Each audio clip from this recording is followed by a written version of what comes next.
Hello, everyone. Good morning, good evening, good afternoon, wherever you are. Welcome to AdSkate's podcast series, Impressions in Chai. Our guest today is Jim Joseph. Jim is a marketing leader, an author, an educator, and a dad. Jim is a CEO of the U.S. business as well as the global chief marketing and integration officer at Ketchum. He has been an executive at a variety of leading firms, including but not limited to IPG, BCW, as well as Publicis. Also, in addition to being an established executive in the marketing field, he is also an educator at NYU School of Professional Studies, and his most important job is also being a dad. By the way, did I also mention he's an author too? So, Jim, welcome to Impressions in Chai, our podcast series. Where does this podcast find you today? Thank you, and thank you for having me. It's an absolute pleasure. I am in New York today. I am based in New York, so that is home. Although, as you can imagine, lots of travel. We're post pandemic now, so we're visiting offices and clients all over the country and all over the world. Nice, nice. Yeah, it's back. It's nice to see things are starting to get back to almost normal. I would say to pre-pandemic levels. So overall, it's a very good feeling. Um, well, with that, I guess let's just dive in. So my first question, really for you today, is you've had a long and successful career in marketing, right from being a product director at Johnson and Johnson in 1989 to your current position of being a CEO of Ketchum. I think it's fair to say that you've seen it all. The internet revolution, the evolution of social media, and now the age of AI. So my question really is twofold and very broad. So where do you think marketing as a profession is headed, and how can marketers stay relevant to be successful?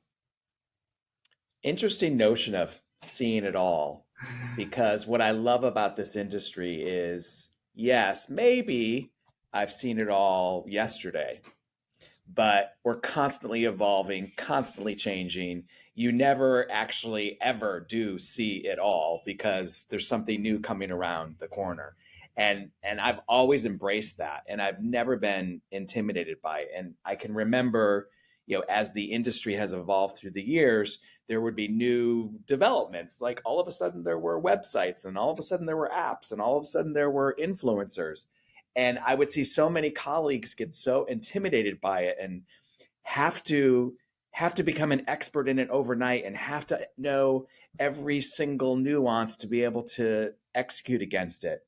And I've never felt that way. I've never felt like I was intimidated by it. I never felt like I needed to understand it overnight because it's constantly evolving. And this time it's websites, next time it's something else, next time it's something else. You just have to like weave it into your thinking and weave it into your plan because it will always constantly change. What I see happening that I think will continue to happen is as marketing crafts people, as marketing subject matter experts in any form of marketing, that might be advertising, communications, uh, any channel, we're becoming much more strategic advisors to our clients. And while creativity and creative output and creative campaigns have always been important and always will be important, it's now becoming much more of the business strategy behind it. And I think that will continue. The business complexities are daunting. So I'm finding our clients, and I think this will continue, seeking more and more of our advice. Whereas before, perhaps they would figure that out and then come to us with a fully formed strategy.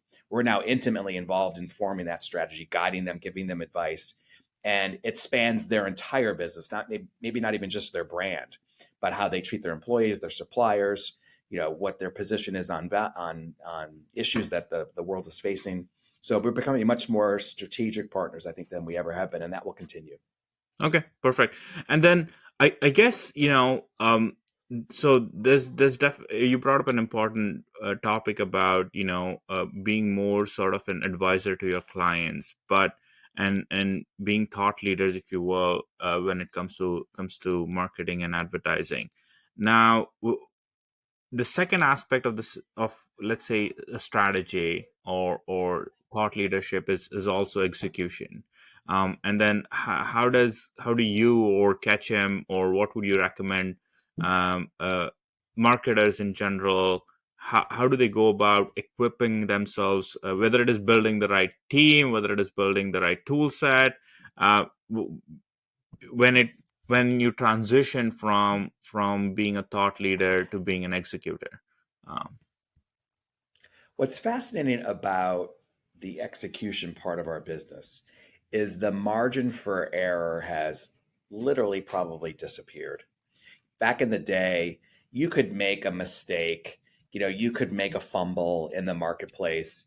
And for the most part, whoever your stakeholder audience was, if it was consumers or healthcare providers or analysts, they kind of overlooked it. If you had built up trust and a solid reputation, nobody faulted you for a fumble, whether it was a mistake like a typo or a mistake where you accidentally offended somebody and didn't realize it or didn't do your research enough. Now that margin for error is gone. So execution really has to be pretty flawless. There's no room for an error, because then perhaps nobody sees it and then you've completely wasted your money, or you've likely disenfranchised a group that you didn't intend to. So the execution has to be flawless, meaning you have to do all of your homework up front and really understand what kind of impact it's going to and have scenario plans in place so that if it does go awry for whatever reason, and it's not always on a socio-political issue, it can be just normal marketing going awry, you have a scenario plan to how to fix that overnight. I mean, actually, even overnight is too long. You have to fix it like immediately, because the margin for error is gone. And it makes for, it makes for very interesting work, because actually the execution has some strategic components as well, because you have to think through, what do I do as a brand or a company or organization if it does go, you know, the wrong direction. Perfect, perfect. No, I think that makes totally sense. Um, so my second question, and it's sort of related to what you just mentioned, right? Like, so for young professionals or people who want to get started in market, in specifically in marketing, um, do you see a need within the industry that is currently unfulfilled that young professionals can possibly contribute towards, or in other words, are there certain specific skill sets that young professional can benefit from if they wanted to get started in marketing? Well, certainly the landscape of talent in the industry has changed through the generations. And we have a new up and coming generation that are been in the workforce for a couple years or just starting to get into the workforce or are in studies to get into the workforce. And they have a very different life experience than the generations before them, particularly with the pandemic, but even just, from day one being digitally native as young people. So their perception of what work is all about, their perception of how to get work done, is very different than those who preceded them. And I think if they can help the rest of us, and if they can become subject matter experts on how to leverage that notion of being completely digitally native as opposed to digitally naive, I suppose, and also the notion of how to connect with that generation who does look at the world, look at brands, look at companies, look at employers very differently than those before. If they can help us, and if they can build their skill set around that, they will do very, very well. One of the things that I write about quite a bit is the word digital really should just disappear, because everything is digital. There's not a thing that's digital. Even if you walk into a physical retail store, the data shows us that people are often still buying those items online, even when they're standing in a store. Yeah, yeah, Even if they're reading a print magazine, they're very likely scanning a QR code or surfing something at the same time. There's no element that's not digital. Going to a restaurant, you're using your phone to read a menu many times now, yeah. or interacting with the entertainment somehow with your mobile device. So I think that the up and coming generation, that's a they have a major advantage in helping us, the rest of us, and helping clients and marketers, whether you're agency side or client side, helping navigate that what is really truly a new world. Yeah. No, I think that you put it very well. I think digital is omnipresent now. It cannot be a separate strategy or a separate thought process.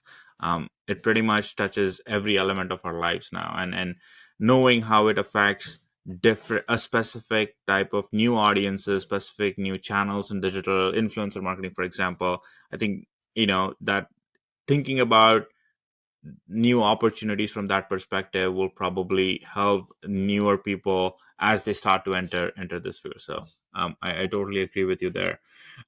Moving on and slightly going towards the work life balance aspect of being a C-level executive. So you're a C-level executive at a global firm. I can only assume that it's an extremely demanding job, but despite that, you teach at NYU. You're an author, and you have another very important job, which is being a parent.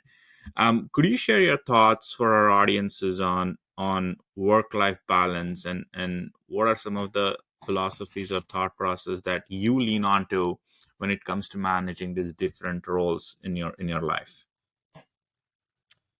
And it seems to get more and more intense as the years go by.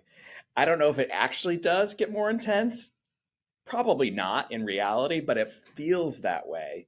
And the pace at which we have to operate is certainly much more intense than it used to be. I do have a few kind of grounding kind of ways of working that I've developed through the years that really do help me to manage it all. And one of them is there is no such thing as perfection. You're never going to be perfect at home. You're never going to be perfect at work. You're always a work in progress. And you can't wake up that day and say, I'm going to do these 5 things and I'm going to do them perfectly, because it rarely, if not never, happens. So you just have to embrace the imperfection that comes with it. That doesn't mean you don't operate with excellence. That doesn't mean you don't strive for good work or good relationships or good parenting, but you have to understand that it comes with its imperfections. And I've also learned through the years, and this is completely contradictory, and I recognize that, but I've also learned through the years to combine this notion of being constantly fluid, like work, life, it's fluid. It's not in boxes, but at the same time, being able to compartmentalize. So, for example, on any given day, you have to you have to be fluid. You have to do a little bit of family when you should be working and a little bit of working when you should be family. That just comes with getting things done. But I often have to compartmentalize. So I will wake up today. I woke up on a Friday, and you know what? Today work is going to take a priority. I'm going to be a really good marketer today. I may not be as great of a dad because I just can't get to everything. So that doesn't mean I'm going to, drop all responsibilities, but like today's going to be a marketing day. And whereas yesterday, because of events that I had to go to, or my kids needed something, or something was going, you know what? I had to kind of prioritize being a dad yesterday. And some of the things that were due at the end of the day, well, I didn't get to them, and they're going to happen. They're going to happen today instead. So it's that fluidity, but also the ability to compartmentalize and the ability to say, okay, so from 4 to 6 today, I'm shutting everything down, and I'm just going to focus on whichever side you're focusing on. And I have found that really helps. And I've also found that I carve out times where I know I'm super productive at work, and I focus there. So I am really good in the morning, and I'm really good at getting my work done in the morning. So I literally get up super crazy early. I do all my writing, I do all my alone work. I go to the gym, which for me is a balancing act as well. And I don't do anything else. I don't do anything other than work. And then once 9 o'clock hits, 8:30, whatever time, that's when fluidity kicks in. That's when, I need to be more of a dad, or I need to be attentive to my teams, or I need to be in meetings all day long. But that's okay, because I've gotten the crux of what I need to get done that day. I've gotten it done, and I've gotten it out of the way. And that really helps. No, I think that was a very thoughtful and very deep response, Jim. I can I could really use some of the things that you said right now. I'm a parent. I'm a founder of a startup, so things often get overlapped and get crazy. And I think your thought process of being able to sort of internally set the right expectations of, okay, you're not going to be perfect. At the same time, if you can compartmentalize things as you play different roles in your life, I'm going to try that. So yeah, yeah. And especially I've learned, and the pandemic helped actually. I've really learned to block out these windows, and I Hmm. hear a lot of people that do that. I hear a lot of folks with younger kids, especially, they will say, from 4:30 to 7:30, I cannot do any meetings, I cannot do any work. I shut down at 4:30, but I come back at 7:30. The kids are tucked in. I can come back. I can do whatever I need to do, or I can hop on a call, and that works for them. Whereas in the morning, they're not morning people, or the kids are up before they are. But that's what we're, blocking out those times is really, really effective. I think so. I think you mentioned. I'm just got sort of processing what you said. There seems to like being a very good time manager seems to be an important sort of attribute, if you will, in terms of managing all these different roles that you play. And just out of curiosity, is there any specific tool or piece of technology that helps you manage all of this? Again, just curious for our audiences. Do you rely on like, oh, this is the calendar app that has helped my life, or I'm just a standard to-do list guy and I check things off of my list? Any thoughts, suggestions there? I'm not super complex when it comes to using technology because I don't like the technology to become work unto itself. Okay. But I have really found that using my tablet, whatever brand you might use, saves me an immense amount of time because I'm a list taker, I'm a note taker.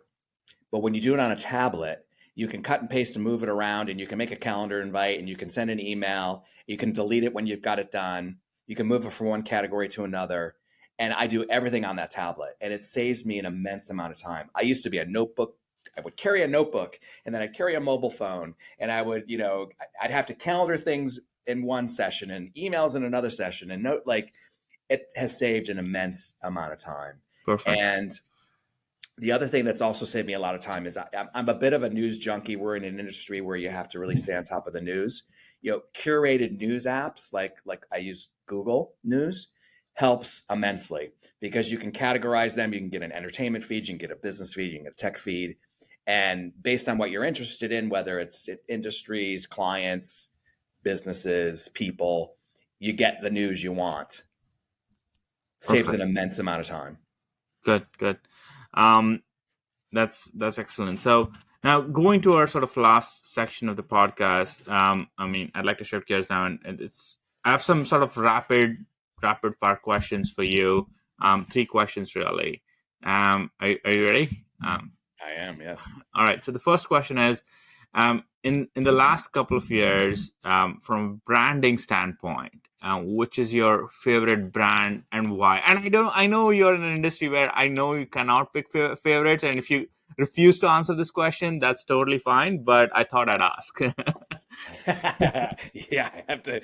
I love all of my children equally, right? So actually, though, I do talk a lot about how, and I talk to clients about this actually, about how there are a certain collection of brands in your life that you build a relationship with, and you build a relationship with them not because of their functional ability, but because of how they make you feel. So my favorite example of that is Paul Smith, which is a British designer. I love Paul Smith. I'm wearing a Paul Smith t-shirt right now Okay. actually. And sure, I could buy shirts and pants and sneakers and shoes and hats from any brand. I mean, you wear clothing because you need to wear clothing for lots of functional reasons. But I choose, I need clothing, but I want Paul Smith because It is a little, for me, it's a little hipper, it's a little fresher, it's a little trimmer. It makes me feel a little more unique, a little younger, a little more with it. So when I'm wearing Paul Smith clothing, I feel like I'm at the top of my game. Whereas when I wear other brands, I feel like I'm more relaxed, more casual, kind of not really, not Jim Joseph. So it's a great example that I like to use. And all of us have a collection of those kinds of brands. That's one of them. I probably have a half a dozen. A certain sneaker that you like because it makes you feel like you run better, etc. So Paul Smith would be one great example of that. Okay, perfect. Um, what are your top three all-time favorite books that you'd recommend to anyone? Number one, Atlas Shrugged, Ah, which is I think it was written in the 50s, Ayn Rand. And it's a philosophy book, actually. It's fiction, and it's a fictional story that you're reading, fictional characters. The main character is an architect. And I read it when I was in high school, and at the time I wanted to become an architect. But the whole premise of the philosophy is all about excellence and striving for excellence and using what's best about you to do the best kind of work, the best kind of relationships, best kind of whatever it is you want. So that's number one. Number two would be Blue Ocean Strategy, one of my favorite business books. I've written a couple business books. I find that most of them, and people may say the same about mine, most of them, you read a few chapters, you kind of get the gist of it, you can put the book down. Blue Ocean Strategy, I read from cover to cover. And what I loved about that book is it got you to reverse your thinking. Like, it's not about where is everybody else that you're competing against and what are they doing and how do you do that better. It's about going where the others aren't, that you can own, and you can become your unique brand. And then probably the third would be a book called Positioning, like the original positioning book that I read in grad school that really helped me understand what positioning is all about. It's a very complicated concept in marketing. Most people don't get it right, quite honestly. And that book cemented in my mind how positioning is fundamentally emotional, and it's fundamentally about how you make your stakeholder, your consumer, your buyer feel. okay, Love excellent. those three books. Yeah, They're all a little old. They're all a little old school, but no, yeah, awesome. no, but they still like I've read the first two. I'm definitely gonna look up and probably get the third one. So positioning, I'm Yeah. gonna add that to my Amazon cart. Last and the final question, best parenting hack that has made your job as a parent um, easier. Best parenting hack. I always sort of fundamentally operated that there's three rules, and there's only three rules. Everything else is negotiable. Everything else I'm not going to really debate too much, but there's three that are you just don't even talk about it. One is what we make for dinner is what you eat for dinner. If you don't want to eat it, you don't have to eat it. I'm not going to fight with you, but I'm not making three different versions of dinner. One dinner. The other is fixed bedtime, fixed get up time. So you can lay in bed, you can be awake, you can read, you can do whatever, but you're going to bed at 7:30 and you're not getting up till 6:30 or whatever it is. No negotiation, that's what it is. And then the third is whatever's going on in your life, good, bad, or indifferent. I need to hear about it from you first. I can't hear about it from somebody else, particularly the bad news. And those three things save a whole lot of drama and a whole lot of time and a whole lot of frustration. And then everything else, eh, like, don't sweat it. Roll with it. I'm not going to argue with you about do your homework the way you want to do your homework. Just however you want to do it works. You want your friends to come over? Sure, have your friends come over. Don't debate all that stuff. You waste a lot of time. But pick a couple things that are really important. And it might not be those three things. For me, those were the three things. But pick three things and stick with it. And I have to say, my kids never, ever, that I can remember, violated those three. They knew. And, undisputable. No.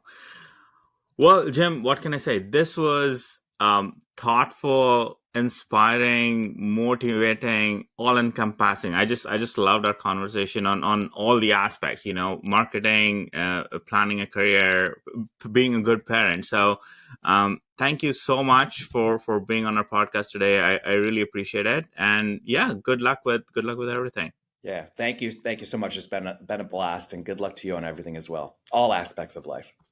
Thank you. Yeah.